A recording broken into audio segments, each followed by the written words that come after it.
অনেক দিন আগের কথা। বাগলপুর নামের গ্রামে বাস করত তনিম ও তন্ময় নামের দুই ভাই। তানিম ও তন্ময় দুই ভাই ফল বিক্রি করে নিজের জীবিকা নির্বাহ করত।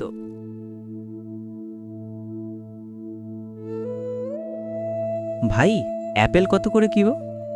150 টাকা। কিছু কম রাখা যায় না? ঠিক আছে ভাই, 120 টাকা করে দিন। 2 কিলো দিন। অপরদিকে তন্ময়ের বকালেন, ভাই, কমলা কত করে কিলো? 300 টাকা। ভাই, কমানো যায় না? না, নিতে হলে নিন, নয়তো এখান থেকে চলে যান। তন্ময়ের এই ধরনের ব্যবহারের জন্য তার দোকানে কেউই আসত না, আর তানিমের দোকানে সব সময় ভিড় লেগে থাকত, যা তন্ময়ের মোটেও সহ্য হতো না। কী কারণে তার দোকানে যে এত ভিড় লেগে থাকে তা ওপরওয়ালাই জানে। বিকালে কাজ শেষ করে তন্ময় বাড়িতে আসে।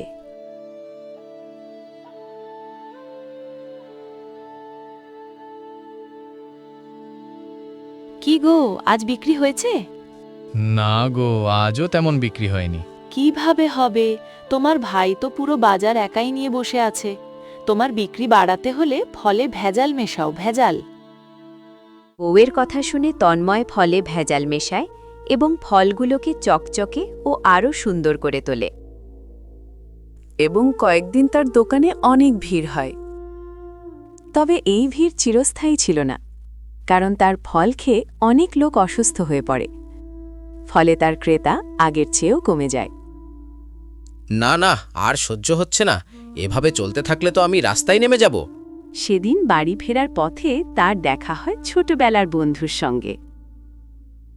ভাই, ব্যবসা কেমন যাচ্ছে? তন্ময় বন্ধুকে সব ঘটনা খুলে বলে।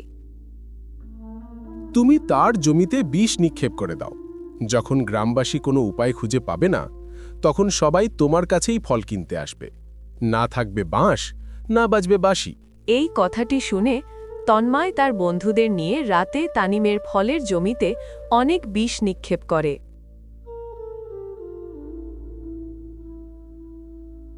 রাত কেটে যায়। পরদিন সকালে যখন তানিম তার বাগানের রক্ষণাবেক্ষণের জন্য আসে, তখন তার চোখ কপালে উঠে যায়। তার সব ফলের আকার আগের থেকেও 10 গুণ বড় হয়ে গেছে। অতিরিক্ত বিষ নিক্ষেপের ফলে বিষের প্রভাব উল্টো হয়ে যায় এবং ফল নষ্ট হবার বদলে আরও বড় হয়ে যায়। গ্রামের সব লোক এটাকে করিশ্মা মনে করে এবং খবরটি দ্রুত পুরো গ্রামে ছড়িয়ে পড়ে।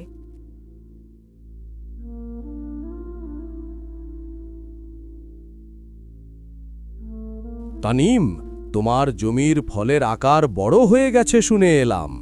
আমি চাই তুমি তোমার সব ফল আমাকে দিয়ে দাও। তার বদলে আমি তোমাকে এর 10 গুণ দাম দেব। ধন্যবাদ রাজামশাই, আপনার কাছে আমি চিরকৃতজ্ঞ। তানিম তার সব ফল রাজার কাছে বিক্রি করে অনেক ধনী হয়ে যায় এবং তার দোকানকে আরও উন্নত করে তোলে। এই গল্প থেকে আমরা এটাই শিক্ষা পাই যে অন্যের জন্য কুয়া খোঁড়ে সেই কুয়াতেই একদিন নিজে পড়ে ডুবে মরতে হয়।